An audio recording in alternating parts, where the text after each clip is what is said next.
Nós estamos, então, Estávamos cantando no canto de invocação do Espírito Santo, e nós sabemos que o Espírito Santo de Deus, ele esteve presente constantemente acompanhando Jesus, ele acompanhou João Batista, de quem nós estamos celebrando o martírio hoje, e nós invocamos o Espírito Santo de Deus para que incendiasse as nossas almas, né? A gente reza também a invocação do Espírito Santo, e a gente sabe que a força do Espírito Santo, na verdade, esteve presente em toda a vida de Jesus, para poder fortalecer, para poder animar, para poder conduzir. Então, quando nós invocamos o Espírito Santo de Deus, não é para poder ser feita a vontade da gente, é para poder ser feita a vontade de Deus, seja feita a nossa vontade, né? Então, os homens e mulheres da Bíblia que acreditavam no Espírito Santo de Deus, e quando invocavam com essa intenção, para que o Espírito Santo conduzisse as suas vidas, mas que não fosse feita a vontade da pessoa que estava invocando o Espírito Santo, mas a vontade daquele que manda o Espírito Santo sobre aqueles e aquelas que invocam. Então é bom a gente ter clareza disso, porque a gente invoca o Espírito Santo, e se nós cremos que ele pode nos revelar coisas que vêm de Deus, que ele pode clarear para a gente o que Deus quer em nossas vidas, pode ser que o Espírito Santo nos clareie em mim, não seja aquilo que a gente espera, seja feita a nossa vontade. João Batista, no comentário inicial nós ouvimos, e o próprio Jesus vai dizer que dos nascidos de mulher, nenhum homem foi tão grande como João Batista. Nenhum teve tanto fervor a ponto de literalmente o texto diz, perder a cabeça por conta do testemunho do Cordeiro de Deus que tira os pecados do mundo. João vai dizer. Então, o evangelho que nós acabamos de ouvir hoje, quando a igreja celebra o martírio de João, nos conta a respeito do martírio de João Batista. Nós sabemos algumas informações a respeito de João, porque lendo a Bíblia, a Bíblia nos diz que João era primo de Jesus.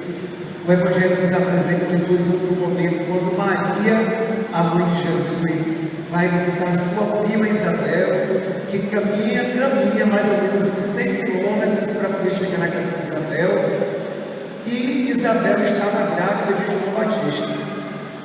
E aí Maria fica 13 meses lá junto com sua prima. João Batista então era primo de Jesus.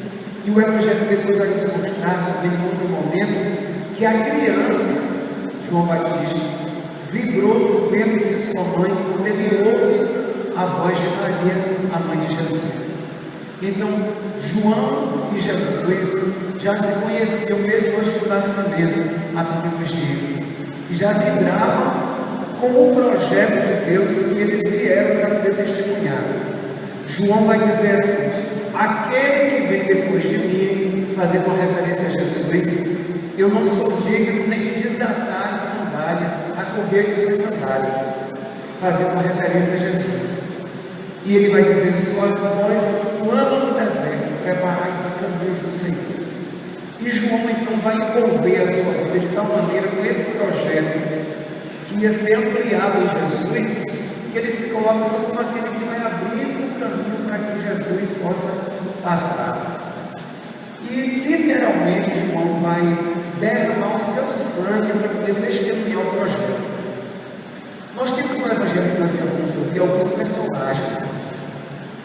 A gente precisa pensar o Evangelho de hoje, também todos os Evangelhos, né? Todas as narrativas do Evangelho devem ser lembradas, senão com o tempo que a gente lê. Porque se a gente for ler o Evangelho e entender que o tempo dos acontecimentos foi exatamente o tempo que a gente demorou para poder ler aquela narrativa, a gente vai estar equivocado. O Evangelho de hoje, por exemplo, vai contar a história de vários anos de João Batista, o seu testemunho, que levou Herodes, o rei Herodes, a admirar João Batista e ao mesmo tempo temer João Batista pelo que ele anunciava e representava. Então isso não acontece nesse tempo segundo a leitura do Evangelho. Então nós temos o personagem Herodes, temos muitos personagens do texto de hoje que não aparecem em seus nomes, os convidados do rei Herodes, muitas pessoas importantes de destaque da sociedade daquele tempo também estavam presentes nesse fato, que não seria só nesse momento do acontecimento. Significa que a vida de Herodes estava sempre preenchida com as pessoas importantes do seu reinado, da sociedade. Nós temos também uma outra personagem, a filha de Herodíades, que vai dançar, e não significa que era um cortejo só naquele momento, mas o texto vai narrar então uma história de uma pessoa que envolveu a sua família com a família de Herodes e que despertava também nas duas famílias os interesses particulares. Uma coisa que não é muito difícil da gente entender se a gente trazer isso no contexto que a gente vive. Então, na verdade, a filha de Herodíades, ela representava o envolvimento econômico, social e político da sua família, representava também Herodíades, e o contexto social, econômico e político representado por Herodes. Então, existia um interesse social, econômico e político que está dentro desse texto que nós ouvimos a leitura. E aí, João Batista aparece como aquele personagem que está ali para testemunhar o projeto de Jesus. O projeto de quem ele disse que ele era o precursor do reino, só aquele que vem preparando os caminhos do Senhor.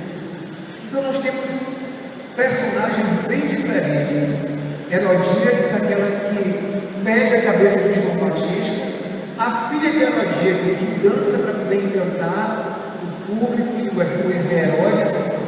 Nós temos o próprio Herodes, que a princípio diz que respeita João Batista e teme João Batista.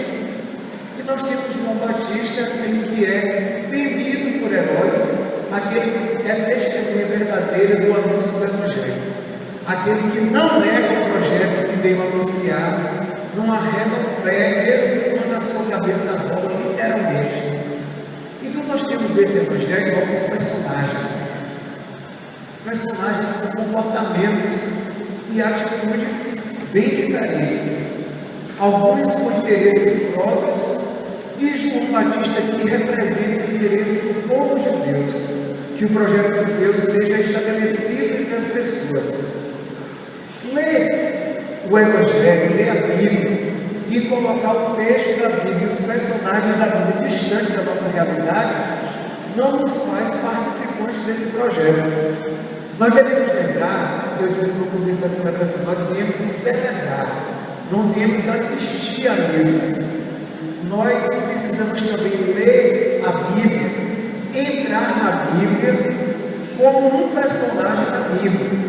E aí você vai se colocar dentro daquele contexto, junto com aqueles personagens, e perguntar-se: que personagem é que eu estou assumindo dentro desse contexto do Evangelho? Nós vivemos também hoje numa sociedade que tem muitos conflitos e que tem pessoas que representam todos os tipos de interesses. E nós estamos aqui como cristãos e cristãs na sociedade que nós vivemos como testemunhas do projeto de Deus. O mesmo projeto que João Batista literalmente por ele perdeu a sua cabeça. E nós devemos nos perguntar: eu como cristã, no mundo em que eu vivo, qual é a minha postura como cristão? Dentro da reflexão do Evangelho de hoje, eu faço o que Herodes fez, eu para não voltar atrás, eu mantenho a minha palavra, e a princípio o que interessa é aquilo que eu decido, aquilo que eu penso. Ou então eu sou como a filha de Herodíades, que encanta todos e que tem opinião própria dentro daquilo que quer, e vai consultar a sua mãe, o que é que ela pensa, o que é que ela acha que ela deve pedir ao rei Herodes.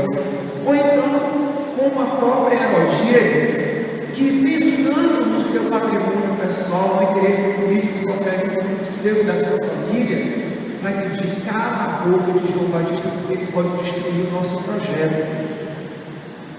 Qual personagem que mais se parece com a gente? Que personagem nós assumiríamos se nós estivéssemos nesse contexto histórico que João viveu? Bem, sem sombra de dúvida, se nós somos cristãos e cristãs, o personagem que nós devemos assumir é o de João Batista, aquele que anuncia e prepara os caminhos do Senhor. Mas quantas vezes em nossas vidas nós assumimos essas facetas desses personagens que o Evangelho de hoje nos apresenta? Quando eu quero, então, me convém, eu assumo os interesses mais importantes, são os meus interesses, e aí eu coloco o projeto de Deus em último lugar. E quantas vezes nós assumimos esse papel que nós vivemos? Quantas vezes a gente renega o projeto de Jesus, anunciado e testemunhado por João Batista, como se fosse o último projeto das nossas vidas? Quando houver a oportunidade, quiçá um dia eu assuma esse projeto. Quantas coisas hoje que fazem a nossa cabeça? Quantas pessoas, por motivos que do ponto de vista cristão, essas coisas são tão fúteis, tão supérfluas, e que tem feito a cabeça de tanta gente no mundo afora, inclusive a cabeça dos cristãos e cristãs. Quantas pessoas que têm perdido os valores cristãos, morais, éticos, por conta do dinheiro que faz a cabeça? E aí sai pisando por cima de quem quer que seja, não importa mais o projeto de Deus, importa que os meus interesses falam muito mais alto do que qualquer outra coisa. E aí perde literalmente o juízo por conta do poder, do status, do destaque, do aparecimento. Quantas pessoas que literalmente perdem a cabeça por conta dessas coisas que, do ponto de vista cristão, não devem ocupar o lugar de Deus? Quantas vezes nós, como cristãos e cristãs, perdemos a oportunidade de no nosso trabalho, na nossa casa, no nosso grupo de amigos, de testemunhar sem arredar o pé o projeto de Deus na nossa vida? Quantas vezes, de muitas formas, a gente vê as pessoas do grupo de amigos ou de trabalho que desfazem dos valores que são cristãos em nós, por conveniência, nos calamos.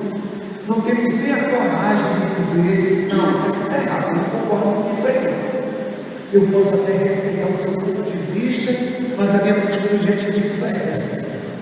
E quantas vezes, convenientemente, nós nos calamos, e calamos também com a gente o projeto de Jesus, que nós devemos assumir como João Batista. Então, ler a Bíblia e trazer a Bíblia na nossa vida significa assumir essa postura. Deixar que o Espírito Santo nos fale significa dizer que Ele pode fazer na minha vida o que Ele quiser, e que Ele me aponte os caminhos e as atitudes que eu tenho que tomar. E não conveniente dizer que o Espírito Santo venha sobre a minha vida e que eu conduza o Espírito Santo de Deus, que é muita pretensão nossa. Nós fazemos isso pela nossa conveniência constantemente. Quantas vezes nós até distorcemos a palavra de Deus para que ela diga aquilo que eu quero que ela diga, e que favoreça os meus projetos particulares e convenientes e egoístas? Quantas vezes eu torço a palavra de Deus para que ela colabore com os meus projetos mais mesquinhos, e nem deixo que ela faça em mim, a palavra de Deus, o seu Espírito faça em mim aquilo que Ele precisa realizar no mundo? E como Deus precisa de nós, gente, para que esse mundo tenha uma outra forma de ser, para que os valores cristãos voltem a vigorar. Onde quer que exista um cristão, é necessário que esteja presente nele todos os valores cristãos, e nós não devemos nos calar. Como João Batista, nós precisamos testemunhar. E a Bíblia nos diz assim: se vocês se calarem, as pedras gritarão. Então, qual é o personagem da Bíblia, desse Evangelho de hoje, que mais se parece com as nossas atitudes? Se nós tivéssemos conscientemente que assumirmos um papel desse que nós temos assumido, fazendo uma relação com esses personagens personagens que o Evangelho de hoje nos apresenta, qual personagem desse mais se parece com a minha vida? Agora, se nós de fato quisermos que o Espírito Santo fale em nós, qual é o personagem desse Evangelho de hoje que o Espírito Santo vai nos conduzir para que nós possamos parecer? Não teria uma dúvida de resposta. Certamente, se a gente deixar que o Espírito Santo de Deus guie a gente, o personagem vai ser João Batista, sem nenhuma sombra de dúvidas. E se nós radicalizarmos o que o Espírito nos diz, possivelmente também o nosso fim seja mais ou menos parecido com o de João. E aí a pergunta é: quem é que está disposta a pagar o preço que João Batista pagou? Quem de nós está disposto a literalmente perder a cabeça pelo projeto de Deus? Então, muitas vezes a pessoa ser muito conveniente ser cristão, do jeito que eu quero, quando eu quero, como eu quero. Assim é fácil ser cristão. Agora, se no cristianismo, o testemunho do projeto como João assumiu, fica difícil.